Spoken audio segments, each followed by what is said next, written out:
네, 오늘 말씀 로마서 3장 15절부터 18절은 말로 짓는 죄가 그 전에 있었던 말씀이라면 행동으로 짓는 죄에 대해서 바울이 이어서 말하고 있습니다. 평강의 길을 알라라고 하는 제목으로 말씀 전하겠습니다. 7절에 보시면은 그들은 평강의 길을 알지 못한다라는 말을 하고 있기 때문에 그렇습니다. 그리고 그 이유는 18절에 보시면은 저희의 눈앞에 하나님을 두려워함이 없기 때문이다라고 말하고 있습니다. 하나님을 두려워하는 마음이라는 것은 너무나 귀한 것입니다. 이것은 사람의 마음속에 늘 존재해야 되지만 하나님의 은혜가 없으면 이 하나님을 두려워하는 마음이 사라지기 때문에 그렇습니다. 순식간에 사라지죠. 조금만 우리가 편안한 삶을 살면 하나님의 두려움이 사라지는 그런 것을 경험하지 않습니까? 그래서 다시 회개하고 하나님을 두려워하는, 사랑하고 존경하는 마음을 계속 유지할 수 있도록 우리가 하나님께 늘 의존하는 것입니다. 그래서 하나님을 두려워하는 마음이 없을 때 사람의 모습은 어떠한가 했을 때 우리가 지난주에 찰스 아찌가 이렇게 해석한 것을 제가 소개해 드렸습니다. 다시 한번 읽어보겠습니다. 하나님을 두려워하지 않는 것이란 행동을 통제하는데 어떠한 신앙적인 동기도 없는 것이다. 하나님께서 원하시는 뜻인지 하나님께서 불쾌하게 여기시는 것인지에 대한 아무런 관심이 없는 것이다. 하나님을 두려워한다라는 것이 나에게 어떻게 적용이 되느냐 했을 때 찰스 아찌가 아주 샤프하게 그 뜻을 정의를 했죠. 우리가 이것은 하나님이 기뻐하시는 것일까?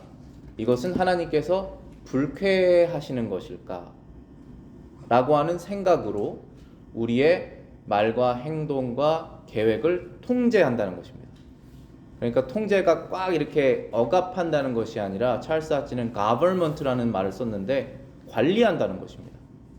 이것을 할지 이것을 하지 말지 그 governing 정하는 그런 것들을 하나님께서 원하시는 것인지 불쾌하시는 것인지를 따라서 생각하는 것이 하나님을 두려워하는 마음이 있는 상태다라는 것입니다. 얼마나 많은 선택들을 하십니까? 우리가 얼마나 많은 선택들을 많이 합니까? 하루에 그때 하나님께서 기뻐하시는 선택을 하기를 원하는 상태가 하나님을 두려워하는 마음이 있는 것이다 라는 것입니다. 근데 그러한 상태가 없을 때, 하나님을 두려워하는 마음이 없을 때 사람은 죄를 짓는다라는 걸 하고 있습니다. 바울이 지금 유대인과 헬라인 모두가 모두가 하나님 앞에 죄인이다라는 얘기를 하고 있습니다. 근데 심지어 유대인들은 하나님께 선택된 백성인데도 불구하고 하나님 앞에 죄인이다라는 말을 설명을 하고 있는 것입니다. 그래서 모든 사람은 하나님 앞에서 의롭지 않은데 의롭지 않은 상태에서 짓는 죄들을 열거하는 중에 말로 하는 죄가 지난주에 말씀이었다면 오늘은 행동으로 하는 죄를 열거하고 있습니다. 그래서 15절부터 17절에 있는 말씀을 통해서 사람이 어떠한 죄를 짓느냐 두 가지로 분류할 수 있는데, 하나는 다른 사람을 공격하는 죄이고 두 번째는 다른 사람과 불화를 일으키는 죄이다 라고 말할 수 있습니다. 다른 사람을 공격하는 죄, 다른 사람을 해하는 죄라는 것이죠. 그래서 15절 말씀을 보시면은 이런 말을 하고 있습니다. 그 발은 피 흘리는데 빠른지라. 그 발은 피 흘리는데 빠른지라. 우리가 말로 하는 죄의 도구가 목구멍과 혀라고 바울이 표현을 했다면 행동으로 하는 죄의 도구는 발이죠. 그 발이 빨리 그 장소에 가서 그 행동의 죄를 짓게 되는 것입니다. 발은 우리의 행동을 상징합니다. 하나님께서 우리에게 입을 주신 이유, 제가 늘 입으로 짓는 죄 그런 것을 생각할 때 여러 번 생각을 하는데, 이 입이라는 것이 말을 하라고 주신 것이지 않습니까? 그런데 무슨 말을 하라고 주신 것이냐 하면 하나님을 찬양하라고 주신 것입니다. 그리고 다른 사람을 축복하라고 주신 것입니다. 그래서 하나님을 찬양하려면 감사의 말을 해야 되는 것이고, 다른 사람을 축복하려면 그 사람의 영혼이 잘 되도록 그에게 하나님과 예수 그리스도를 통한 구원의 길을 말해야겠죠. 축복의 말을 해야 되는 것입니다.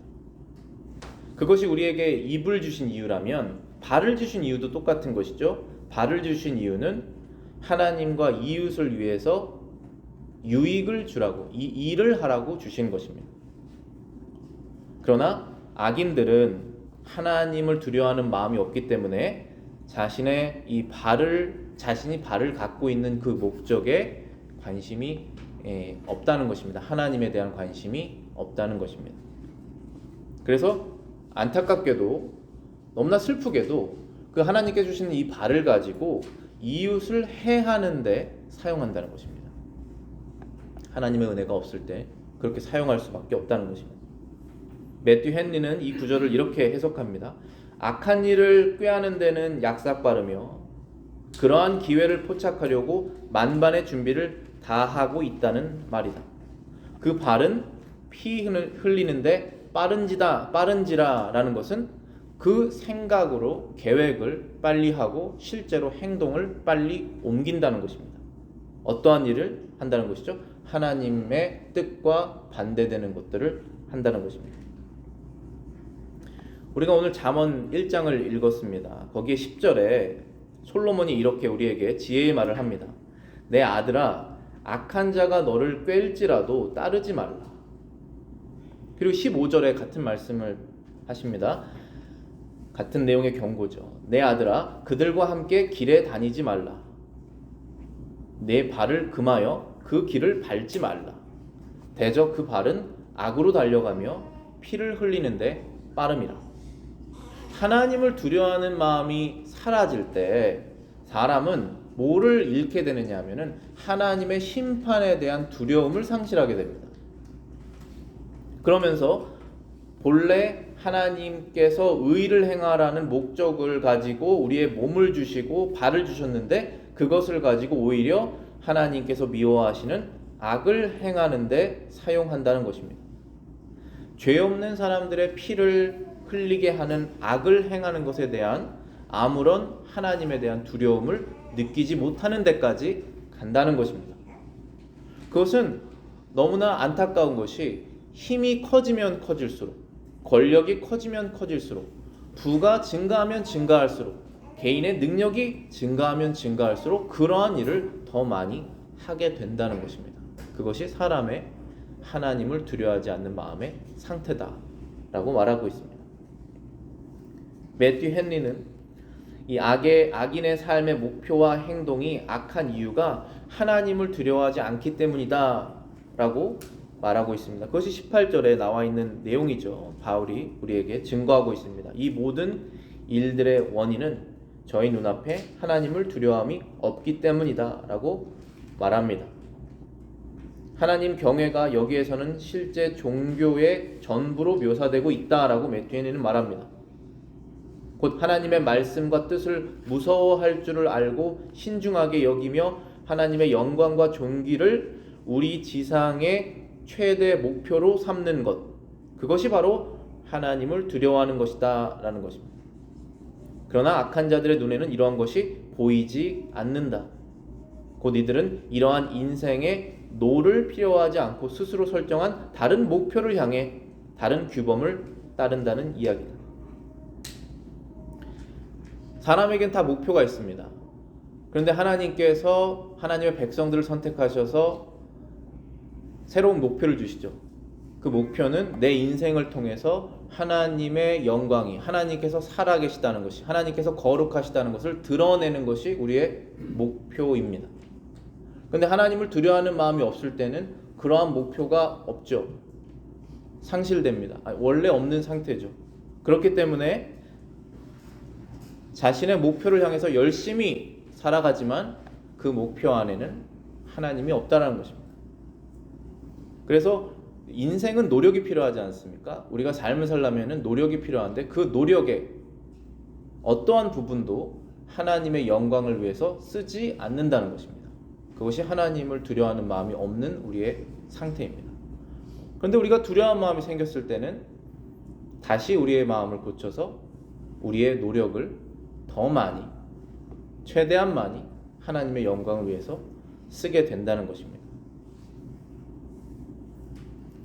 우리의 삶에, 우리의 규칙에 하나님과 관계가 없다면은 언제나 하나님께서 원하시는 것을 우리는 실현할 수가 없게 되는 것입니다. 이사야 선지자가 이사야 59장에 하나님의 말씀을 이스라엘에게 이제 대언을 하고 있는데요. 이스라엘이 그 당시에 이제 포로가 되고 하나님께서 선택하신 그 이스라엘이 어려움을 당하고 있는 그런 상황에서 이스라엘은 불만이 있었습니다. 하나님께서 우리를 선택하셨다면 왜 우리에게 이러한 고난이 있는가? 하나님께서 우리를 선택하셨다면 왜 우리는 이렇게 힘든 삶을 살고 있는가? 하나님의 능력은 어디 있는가? 라고 이렇게 불만을 말합니다.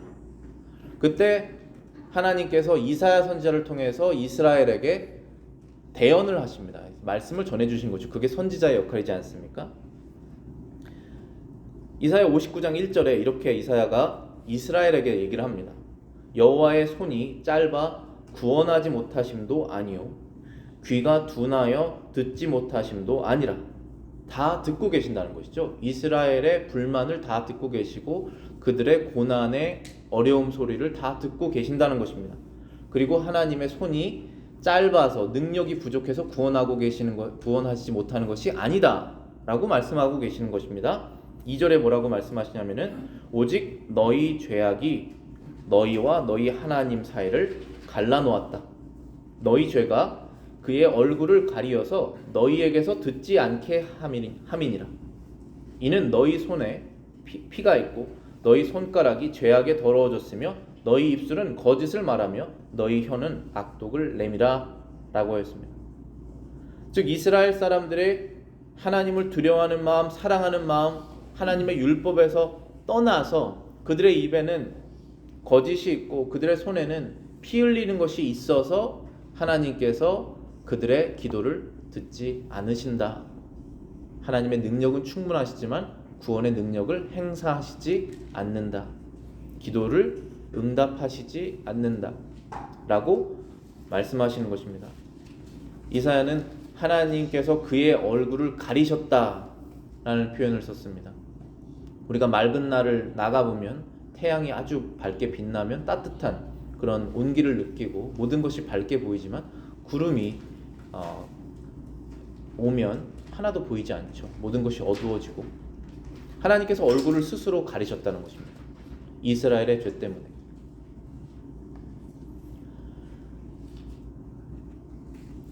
또 이사야 59장 7절에는 이사야가 이렇게 말합니다. 그 발은 행악하기에 빠르고 무죄한 죄를 흘리기에 신속하며 그 생각은 악한 생각이라 황폐와 파멸이 그 위에 그 길에 있다라고 했습니다.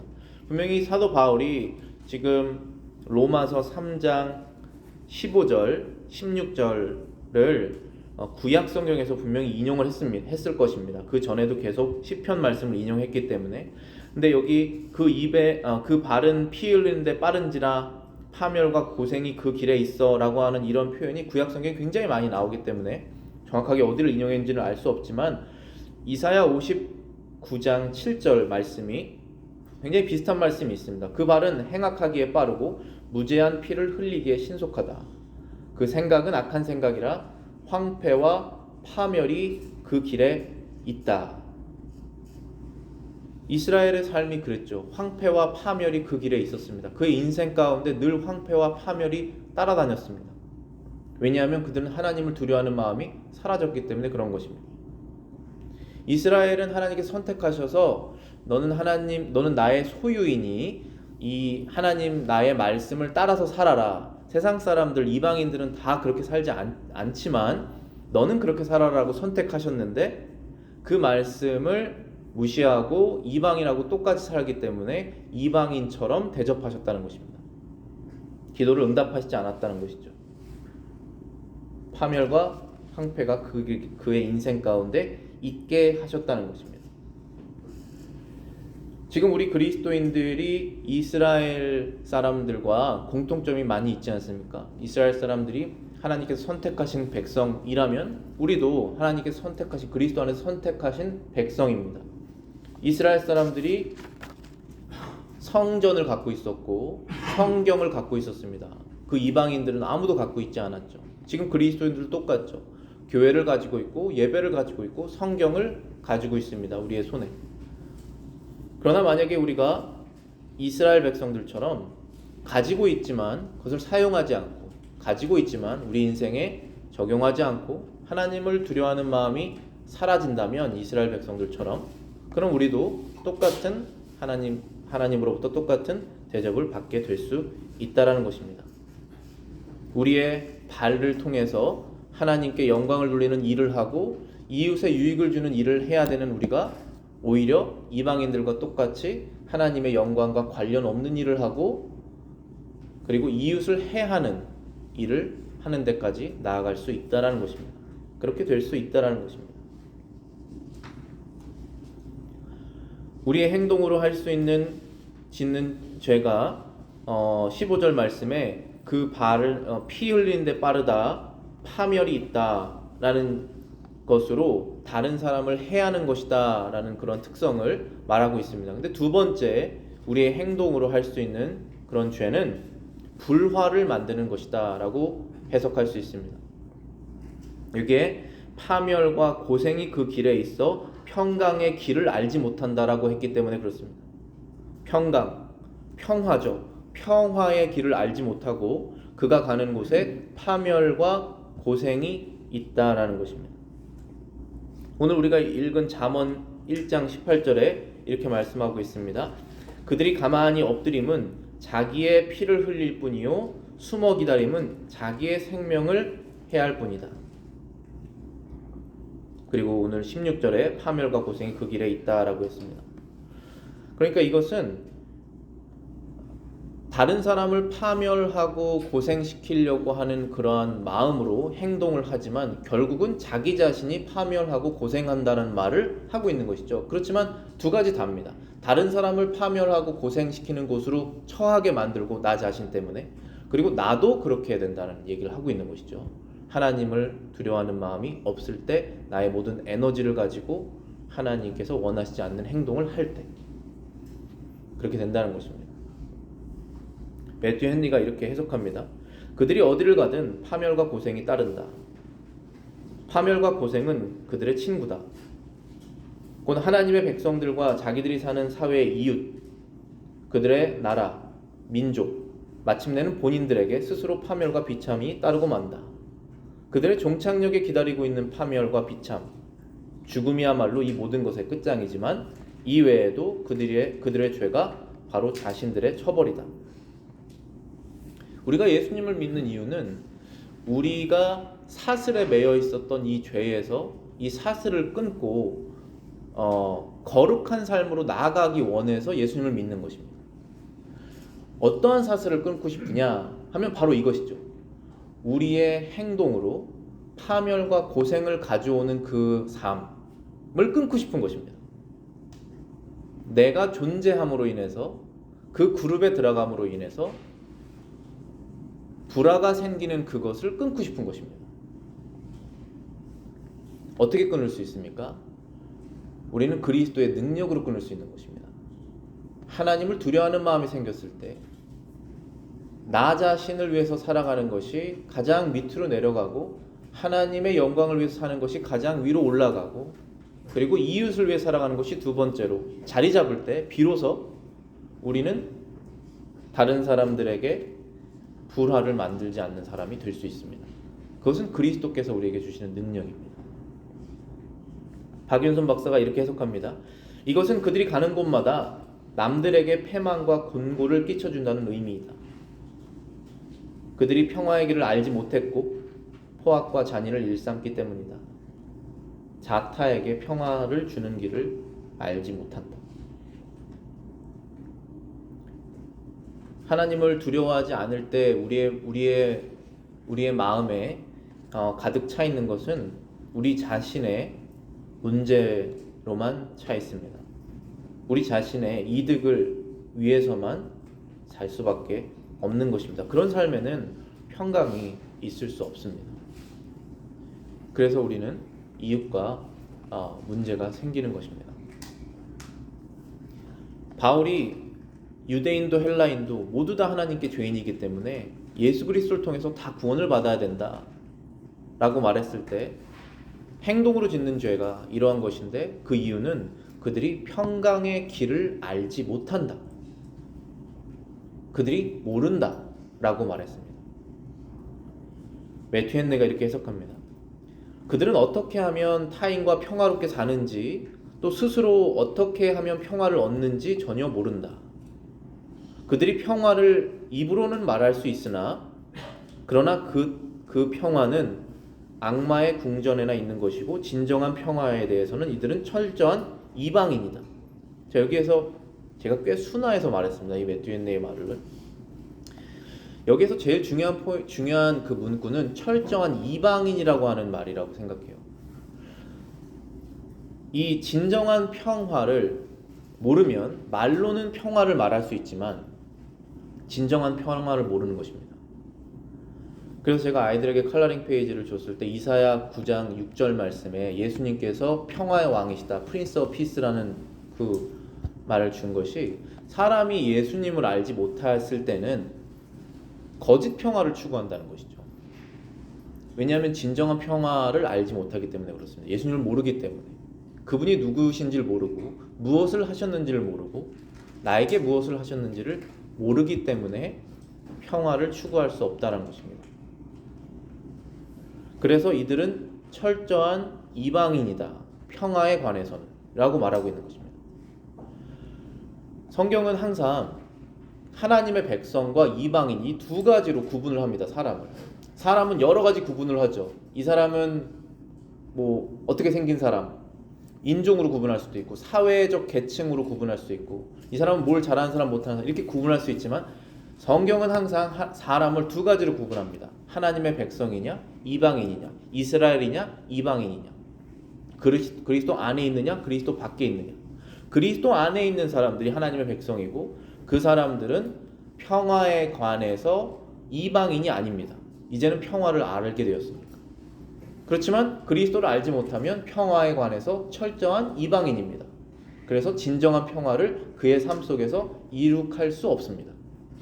그래서 가는 곳마다 문제를 일으킬 수밖에 없다는 것입니다. 이사야가 예수님께서 탄생하실 것을 예언하고 있는 구약 성경 이사야 9장 6절에서 이렇게 말씀하십니다. 한 아기가 우리에게서 낳고 한 아들을 우리에게 주신 바 되었는데 그의 어깨에는 정사를 메었고 그의 이름은 기묘자라, 모사라, 전능하신 하나님이라, 영존하시는 아버지라, 평강의 왕이라 할 것임이니라. 어떻게 예수님께서 평강의 왕이십니까? 저와 여러분들에게. 그분은 모든 것을 포기하시고 우리를 위해서 이 땅에 오셨기 때문에 평강의 왕이 되실 수 있는 것입니다. 하늘의 모든 권능을 가지고 계셨지만 모든 것을 포기하시고 죄인들을 위해서 죽으셨기 때문에 평강의 왕이 되실 수 있는 것입니다. 우리가 하나님을 경외해야 한다라고 하는, 하나님을 두려워한다라고 하는 증거가 어디 있느냐 하면은 예수 그리스도를 경외하는 사람들이 하나님을 경외하는 것입니다. 아무도 아들을 통해서는 아버지께 갈 자가 없다, 통하지 않고는 아버지에게 갈 자가 없다고 했고, 아들을 공경하지 않고 아들을 사랑하지 않고 아버지를 사랑할 수 없다라고 하셨습니다. 그렇기 때문에 예수 그리스도를 공경하는 사람들이 하나님 아버지를 공경하는 것입니다. 예수 그리스도를 믿고 따르지 않고 사랑하지 않고서는 진정한 평화를 이 땅에 누릴 수 없는 것입니다. 고린도후서 5장 18절입니다. 모든 것이 하나님께로서 났으며 그가 그리스도로 말미암아 우리를 자기와 화목하게 하시고 우리에게 화목하게 하는 직분을 주셨다. 자, 이 말씀 여러분들 잘 기억하시기 바랍니다. 모든 것이 하나님께로부터 났으며 그가 그리스도로 말미암아 우리를 자기와 화목하게 하시고 또 우리에게는 화목하게 하는 직분을 주셨다. 하나님과 사람이 왜 화목하지가 않죠? 하나님은 여러분을 왜 사랑하십니까?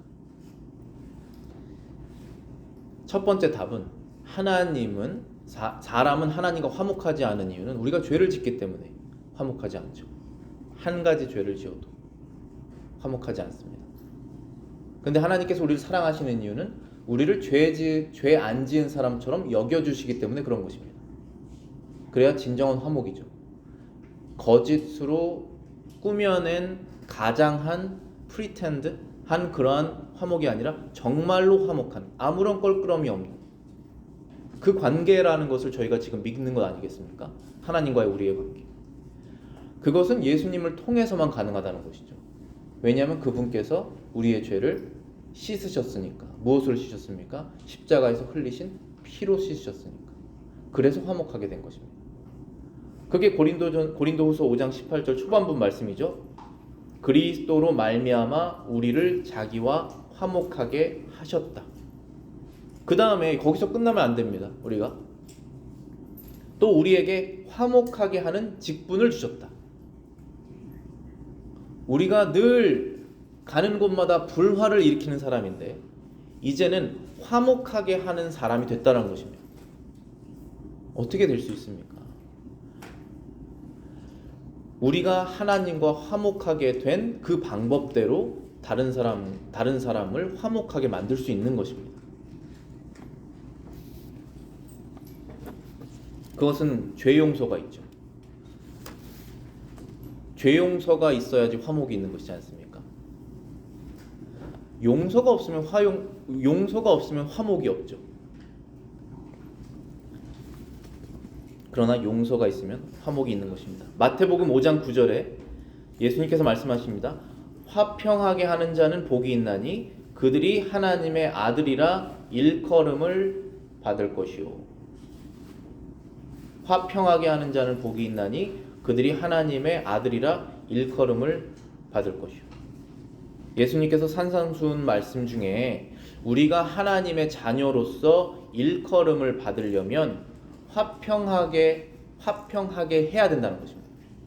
우리가 화평하게 하는 모습을 보고 다른 사람들이 하나님의 아들들이구나, 하나님의 딸들이구나 라고 말하게 된다는 것이죠. 왜냐하면 이 세상에서 화평하게 할 수 있는 사람은 예수 그리스도를 참으로 믿는 사람밖에 없습니다. 왜냐하면 이 땅에서의 사람들은 자신의 유익을 위해서 살고 자신의 자존감을 높이는 삶을 살기 때문에 하나님을 위해 사는 마음이 없기 때문에 진정으로 화목을 이룰 수 없기 때문에 그런 것입니다. 그래서 우리가 진정으로 화목을 이루고 있다면 우리로 인해서 우리는 그리스도 안에 있는 것이에요. 그리스도의 사랑을 늘 받고 행하고 있는 것입니다. 그리스도께서 나를 위해서 무엇을 하신 것을 믿고 그대로 따르고 있는 것입니다.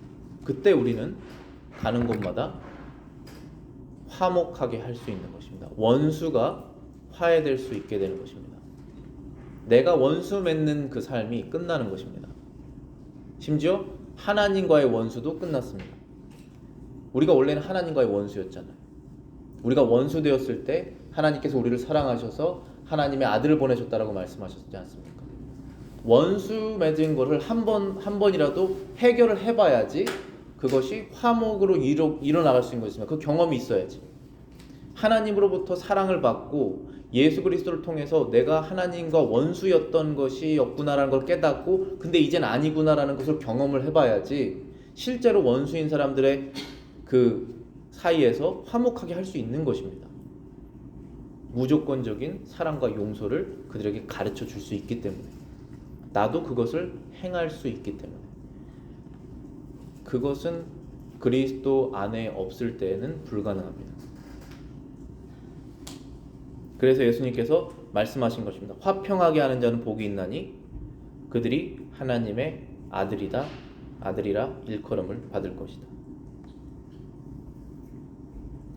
또 예수님께서 산상수훈에서 이어서 말씀하시기를 나로 말미암아 너희를 욕하고 박해하고 거짓으로 너희를 거슬려 모든 악한 말을 할 때 너희에게 복이 있다. 기뻐하고 즐거워하라. 하늘에서 너희의 상이 큼이라. 너희 전에 있던 선지자들도 이같이 박해하였느니라. 이제 우리가 하나님의 선지자입니다. 여러분 그거 아시죠? 선지자라는 것은 하나님 말씀을 모르는 사람들에게 하나님 말씀을 대언하는 사람들이 선지자죠. 그런데 이제는 우리가 하나님의 말씀을 지금 가지고 있고 믿고 있는 사람으로서 모르는 사람에게, 믿지 않는 사람에게 말씀을 전하기 때문에 선지자입니다. 근데 이 선지자의 운명은 박해를 받아요. 말을 하기 때문에. 상관 안 하면은 박해받지 않습니다. 그런데 전하기로 마음을 작정하고 다가가서 말을 하면, 내 발을 움직여서 가서 말을 하게 되면 미움을 받게 됩니다. 그게 선지자의 운명이에요. 그게 저와 여러분들의 지금 정체성입니다. 그때 예수님께서 말씀하시기를 나로 말미암아 너희들의 죄 때문에 박해받는 거 말고 나로 인해서 너희가 욕하고 박해받고 거짓으로 누가 너에게 거짓 증거했을 때 너희가 오히려 기뻐하고 즐거워해라. 왜냐하면 하늘에 너희 상이 큼이라. 너희 전에 선지자들도 이렇게 박해받았느니라고 말씀하셨습니다. 그러니까 이 땅의 것들만을 추구하는 삶이 끝났죠. 이제는 천국에 있는 상급을 바라보는 삶이 됐습니다. 그런데 세상 사람들이 누가 천국에 있는 거에 관심이 있습니까? 내가 이 세상 것들 너에게 다 줄게. 대신에 난 천국의 상을 받을 거야 라고 하면 세상 사람들이 그래? 난 상관없어. 이렇게 말하지 않겠습니까? 그러니까 싸움이 안 나는 것이죠. 거기엔 이제 싸움이 없습니다. 심지어 우리를 욕하는, 내가 너를 욕해서 내가 잘났다는 것을 더 말하겠어 라고 세상 사람들이 말해서 그리스도인들을 욕해도 우리의 자존심이 떨어지고 우리의 name value, 우리의 이름이 바닥에 떨어져도 상관이 없다는 것입니다. 상관이 없다라고 믿는 것이죠. 그게 실제적으로 천국에 상이 있으니까. 그렇게 된 사람들입니다. 우리 그리스도인들이. 그래서 화평을 가지고 올 수 있는 거예요. 세상 사람들은 그렇게 할 수 없습니다. 여러분 아시잖아요. 여러분들 하나님을 두려워하는 마음이 사라졌을 때, 조그만 거 하나 뺏겼을 때 얼마나 화가 납니까? 누가 내 이름에 손상을 먹칠을 했을 때 얼마나 화가 납니까? 거기에서 싸움이 시작되는 것이 아니겠습니까? 화평을 이룰 수가 없습니다. 그러나 예수님께서 말씀하시기를 화평하게 하는 자가 내 아들이다, 하나님의 아들이다 라고 말씀하시잖아요. 너희를 욕하고 박해하는 자들이 있다면, 내 이름을 인해서 박해하는 자들이 있다면 오히려 기뻐하여라. 하늘의 상급이 있다. 결국은 어디의 상급을 우리가 추구하냐에 따라서 우리의 삶이 바뀌는 것이죠. 다 이뤄도 상관없다는 것입니다. 그런 사람이 한 명만 있으면 바뀌는 거죠. 그 커뮤니티는, 그 가정은, 그 교회는. 왜냐하면 영향을 받습니다.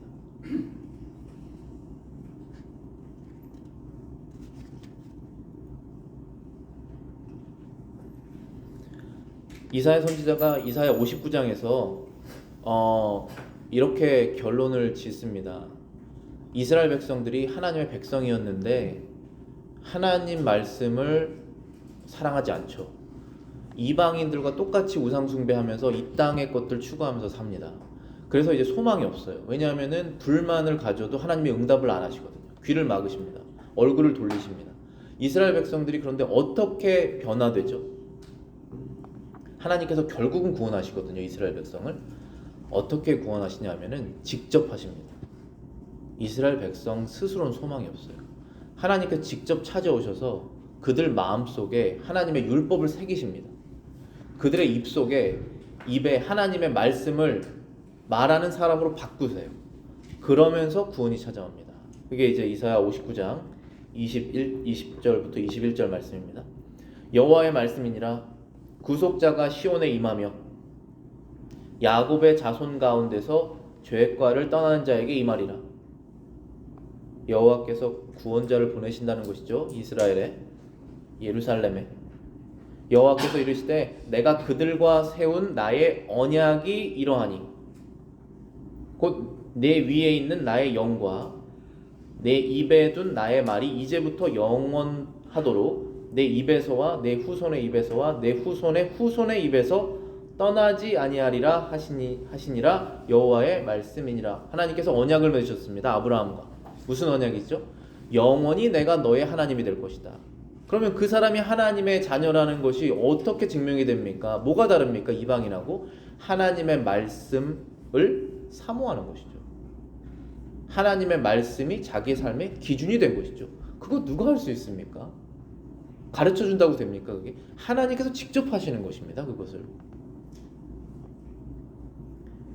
근데 그것이 내 대해서 끝나는 것이 아니라 후대와 후손까지 다 전해진다는 것이죠. 그들의 마음에 하나님의 영이 있고 그들의 입에 하나님의 율법이 있을 것이다. 그것을 위해서 구속자가 시온에 임할 것이다. 예루살렘에 하나님의 구원자가 오실 것이다. 그게 바로 예수님께서 오신 것이에요. 예루살렘 오셨잖아요. 거기서 죽으셨잖아요. 그것을 통해서 우리는 성령을 받고 구원을 얻는 것입니다. 죄 용서를 받고 하나님을 사랑하는 마음이 회복되는 것입니다. 하나님께서 직접 구원하시는 것이에요. 그때 우리는 구원을 이 하나님께서 언약을 맺으셨기 때문에 구원을 이루시는 것을 확인하게 됩니다. 그러니까 하나님께서 우리를 구원하시는 것은 하나님께서 약속하셨기 때문에 구원하신 거예요. 근데 이 약속은 우리가 약속을 맺어달라고 말하는 것이 아닙니다. 하나님께서 우리를 사랑하셔서 그 약속을 스스로 맺으신 것이에요. 우리는 약속을 맺을 하나님과의 레벨이 다르잖아요. 근데 하나님께서 자신을 낮추셔서 계약할 수 있는 수준으로 자신을 낮추셨습니다. 우리를 높이신 거랑 비슷한 거죠. 그래서 계약을 맺으셨어요. 그 계약은 아브라함의 자손들을 영원히 구원하시고 그들이 하나님이 되시겠다라고 하는 말로 하신 약속, 언약이에요. 이 언약을 하셨기 때문에 끝까지 이루어내신다는 것입니다. 이루시는 방법은 예루살렘에 구속자를 보내신다는 것입니다. 그래서 그 그리스도의 대속을 우리가 마음으로 믿고 죄를 회개하고 성령을 얻게 되면 그때부터 다시 하나님의 이 말씀, 세상 사람들하고는 관계가 없는 이 말씀이 우리의 삶의 기준이 되게 되는 것입니다. 내가 말을 할 때 나는 그것을 왜 해, 왜 안 해라는 말을 할 때 하나님의 말씀이 내 입에 나온다는 것입니다. 그것을 이루신다는 거예요. 누가 하십니까? 하나님께서 직접. 예수님을 통해서 직접 하신다는 것입니다. 그렇게 됐을 때 우리는 마음속에 뭐가 생기냐 하면 하나님을 두려워하는 마음이 생기죠. 하나님을 사랑하는 마음이 생기죠. 그러면 우리는 우리의 발이 빨라집니다.